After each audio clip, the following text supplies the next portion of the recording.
Weekly rotation. Yes, the series is back, kind of, because this is not exactly a day-to-day wear. I've lost track of that. I didn't count for the past 2-3 weeks. So yeah, these are just 7 fragrances that I've worn a lot the past few weeks and I've loved a lot in the past few weeks. So yeah, let's jump right into it. Yo, what's up guys, Tim here, welcome back to another video today. And today we have weekly rotation where I'm gonna tell you guys which fragrances I wear throughout the week-ish for this video. The first one right here, I have 7 of them. We're just gonna go with the one that I wore pretty heavy the past few days. This one is Mont Blanc's Star Walker. Now this, I actually have a haul video that I filmed unboxing this and a few other fragrances that I have yet to edit. Yeah, and that one's gonna come out later, so it's gonna seem like I have not smelled this fragrance yet, but I have. But yeah, Mont Blanc Star Walker is a surprisingly sexy fragrance. There's something about this DNA that just grabs you. It's soft, it's like effervescence in a way, soft effervescence, but at the same time, heavy. Like heavy, sexy, alluring, has depth, has character for only $22. This has actually blew my mind to a certain level. I've worn this one a lot. My girlfriend finds it super sexy as well. And for some reason, similar to Hugo Boss Bottled Intense, I have not been able to put it down. Now, is it as intoxicating as Hugo Boss Bottled Intense? Absolutely not. But for the type of fragrance that it is, I just love wearing it. I find myself wanting to reach for it more and more every day. And the one thing that surprised me a lot initially was how this fragrance doesn't really get that much talk online. It doesn't really make a lot of top 10 lists. And when it comes to cheapy list fragrances, normally it loses out to Individual and it loses out to a lot of other fragrances. This one just doesn't get mentioned all that much. At first, that blew my mind. And then the more I wear it, the more I understand. It's the performance of this fragrance. It's the only thing that lets this fragrance down. This thing lasts on me 3 to 5 hours. So it's not at all the best performer out there. It is below average, but if you're running an errand for like 3 hours, or if you're going to an office, just leave this at the office to refresh.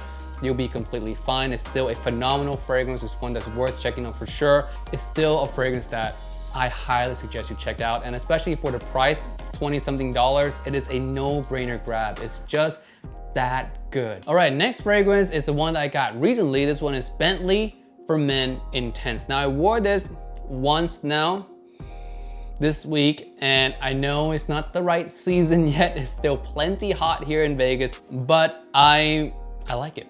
I like this fragrance. My girlfriend likes it as well. I don't think it is an absolute love for any one of us. It's just a really nice fragrance for the fall. And for the price, $29 for 100 ml, really is a no-brainer fragrance. I like this one quite a bit for the uniqueness of it. I highly suggest you buy it just because of the uniqueness of it. It does smell expensive. I mentioned this in my cheap smelling expensive video. It is really good in that regard.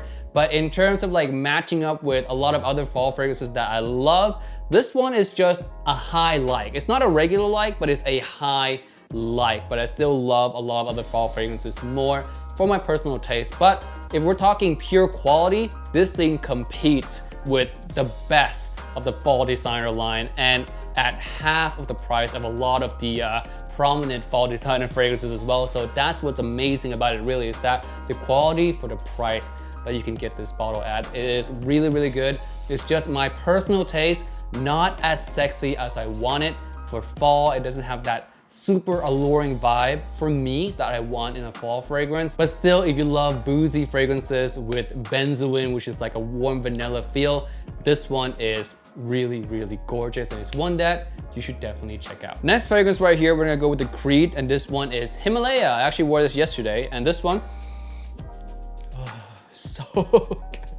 It is icy cool, really icy, refreshing, vetiver scent, has cleanness, has gentlemanly DNA in here, but overall, man, so refreshing. And when I wore this in a super hot, dead heat Las Vegas, it woke me up, man. I can feel that the air around me feels cooler, feels more refreshed, and I love that so much. I love it when fragrances are able to make me feel refreshed in that scale. So yeah, love Himalaya. There's not much else to say about it. Performance on this one, weak. It only lasts on my skin like maybe 3-4 hours. It's not at all a strong fragrance. It's pretty fleeting. You're gonna have to spray pretty heavily, but I would say the projection in the first hour, brutal strong. So if you overspray this in the first hour, just beware. You're gonna knock someone out. Next fragrance we're gonna talk about here is Dolce Gabbana the One, the Intense version, the Eau de Parfum Intense version. And this is one that I'm making an effort to wear more this fall because I actually like it. I like the DNA. It's smooth, it's easy to appreciate, it's sexy in a way, a little bit more romantic than the One EDP. The One EDP comes across a little bit more playful, a little bit more fresh, right? This one comes across more high-end, more romantic, a little bit less mass appealing than the One EDP because it lacks that freshness to really help it along with a lot of people, but it is still a pretty nice scent, and it's one that I'm keen on exploring more. Yeah, I don't want to just dismiss this because if I like it, chances are there's a lot of people who's gonna like it as well. So yeah, this one, don't have too much to say about it yet. I'm still in my experimental phase 2, I guess, because I already did a review of this one. You guys can go watch it. I gave it a lukewarm review at best. A lot of people dismissed this one because the EDP, the original EDP, was so good that this one seemed to be overshadowed, and I gave the same gesture in my review, but I'm rolling it back a little bit now. Gonna test it more intensively again, and maybe I'll come back to you guys with a better, fuller thoughts on it. Next one right here, we have another Mont Blanc fragrance, and this one is Individual, yeah, or Individual if you're an American.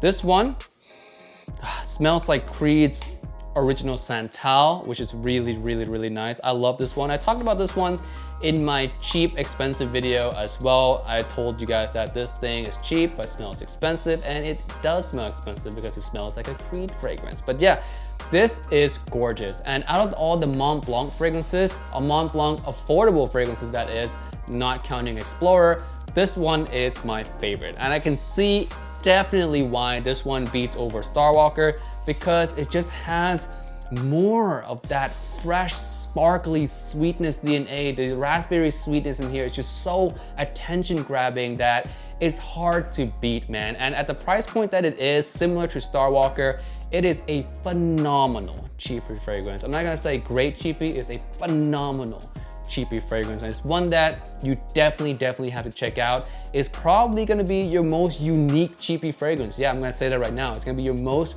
unique cheapy fragrance that you own in your collection by far, because nothing in the cheap department come close to this one at all. So yeah, Mont Blanc's Individual, love this thing. Performs also better than Starwalker. Performs on my skin 5 to 7 hours, which is really good, sometimes pushing 8, so no complaint there in that department for sure. Projection is actually really good. The dry, fresh, kind of sweet feeling in this fragrance really jumps off your skin extremely well, gets you noticed pretty easily. So yeah, Mont Blanc's Individual, if I were to rank top 10 best cheapy, this thing is easily in the top 3. Next one here is Halloween Man X. I love this one. This one is really good. As you can tell, a lot of these are cheapy fragrances. Yeah, I've been on a lot of cheapy kick lately. I've been collecting cheapy fragrances, been wearing cheapy fragrances, and a lot of them so far impressed me, yes. And of course, there are some of them that suck, that don't impress me, but these ones so far that I've been wearing throughout the week, I really love. And Halloween Man X is no different. This one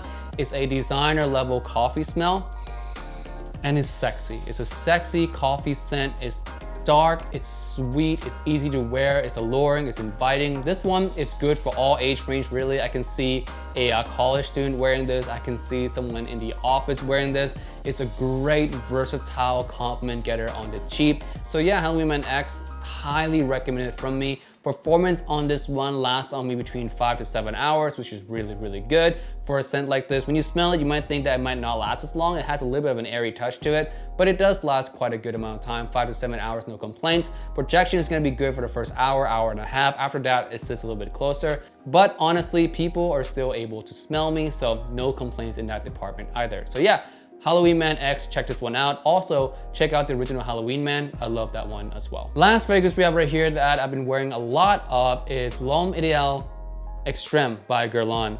I talked about this in my previous video as well, how much I love it. you guys can go watch that one too, I guess. If you guys have not done so yet, please do. That video is amazing too. This is the only fragrance in 2020 that really grabbed me. There was a lot of good fragrance releases in this year, a lot of crappy ones, but this one, it took the original L'Homme Ideal DNA, made it more masculine with the plum, and the almond makes it a little bit more dry than the other L'Homme Ideal fragrances in the line, hence more masculinity, and to me, more mass appealing at the same time, while still retaining the Guerlain L'Homme Ideal DNA. Like, it doesn't deviate too far from home, and that's what I love in this flanker, is that it doesn't smell like a totally new flanker. It takes the original DNA and tweaked it in a way that works extremely well, and I commend that quite heavily. Love this one. We'll be wearing this one a lot more this fall. Performance on this one is nice. It lasts on my skin around 5 to 7 hours. It's about average. It's not the longest lasting fragrance out there. Projection on this one is gonna be good for the first 2 hours, which is impressive to me for something that's a bit more dry. I think it would just evaporate faster, but it doesn't. It lasts on me pretty decent amount of time and project for a good amount of time as well. So yeah, love this one a lot. Looking forward to wearing it more, and that's the last fragrance for today. All right guys, that's it for this video today. Let me know down in the comment section below which fragrances you wore throughout the week. I'd love to know. And with that being said, I'll see you guys again in the next video. Peace out and bye.